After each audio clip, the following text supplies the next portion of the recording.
ఈ వీడియోలో మనం భగవద్గీత అధ్యాయము 2 శ్లోకము 17ను పరిశీలిద్దాం. ఈ శ్లోకంలో శ్రీకృష్ణుడు అర్జునుడిని పురుష శ్రేష్ఠ అని సంబోధిస్తూ ఒక ముఖ్యమైన విషయాన్ని వివరిస్తున్నాడు.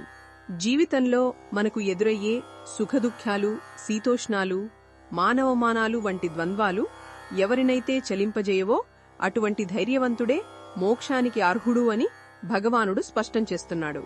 మనం రోజువారీ జీవితంలో గమనిస్తే మనకు కొంచెం సంతోషం కలగ్గాని గాల్లో తేలిపోతాం, అలాగే చిన్న కష్టం రాగానే కుంగిపోతాం. కాని కృష్ణుడు చెప్పేదేమిటంటే ఈ రెండూ శాశ్వతం కాదు, అవి మేఘాల్లా వస్తూ పోతూ ఉంటాయి. ఎవరైతే ఈ రెండింటినీ సమభావంతో చూస్తారో, అంటే సుఖం వచ్చినప్పుడు పొంగిపోకుండా, దుఃఖం వచ్చినప్పుడు కృంగిపోకుండా స్థిరంగా ఉంటారు, వారే ధీరులు అని పిలువబడతారు. ఈ స్థిరత్వమే ఆధ్యాత్మిక ప్రయాణానికి బలమైన పునాది. ఇలాంటి స్థిరమైన మనస్సు ఉన్నవారే ఆత్మజ్ఞానాన్ని పొందడానికి, అంటే అమరత్వ సిద్ధికి అర్హులవుతారని భగవానుడి ఉపదేశం.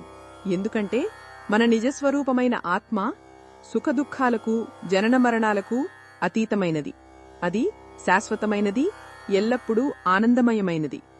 సముద్రం పైపైన అలలు ఎంత గొడవ చేసినా లోపల సముద్రం ప్రశాంతంగా, గంభీరంగా ఉంటుంది. అలాగే జ్ఞాని అయిన వ్యక్తి మనస్సు కూడా బయటి ప్రపంచంలోని సంఘటనల వల్ల చెలించకుండా లోపల ఆత్మశాంతితో నిండి ఉంటుంది.